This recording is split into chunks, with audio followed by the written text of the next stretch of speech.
Hello, I'm Brian Cox here with Jacob Schmidt, president. The founder. The founder. Yeah. Don't relate it with the other founder. This is a better founder. You mean flounder. Founder of Southern Nevada Offroad Recovery, current president.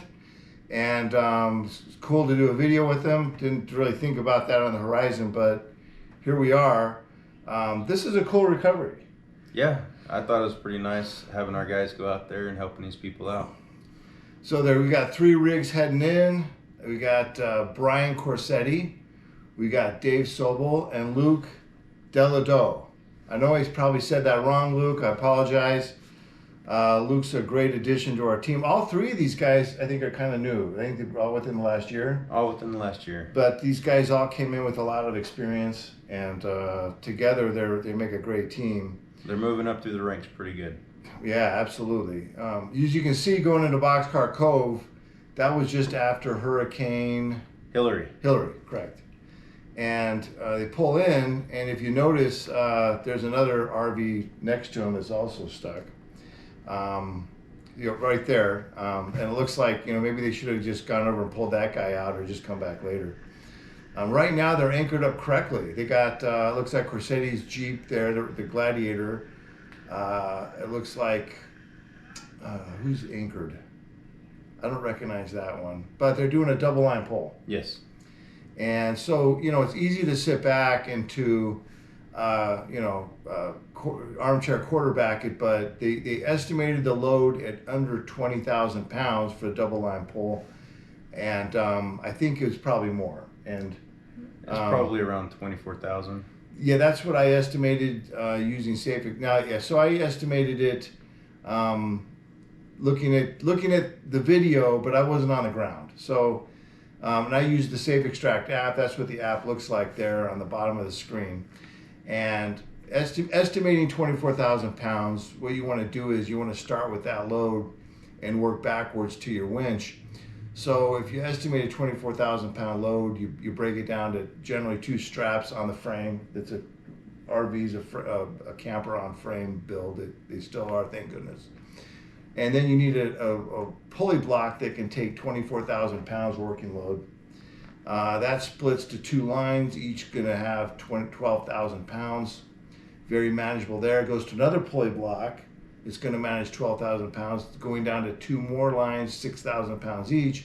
So that final winch pulls 6,000 pounds, right? Which is great for a 10,000 pound winch. And as close as they were, they probably had some wraps on that drum.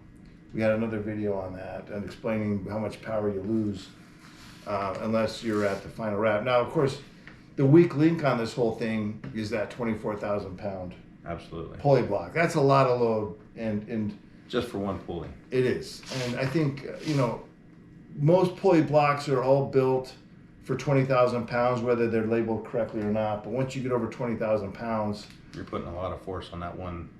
Yeah, I don't think that's, now that's the pulley block I carry.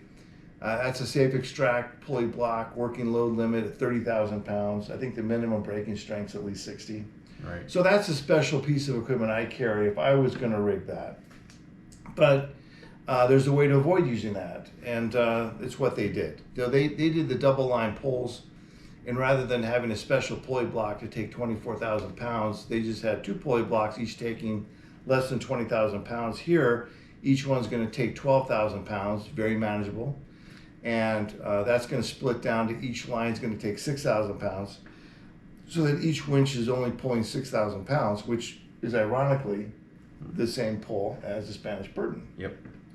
Now, thank goodness they had a lot of room to position the Jeeps the way they did. Yeah, you couldn't do this on a single trail.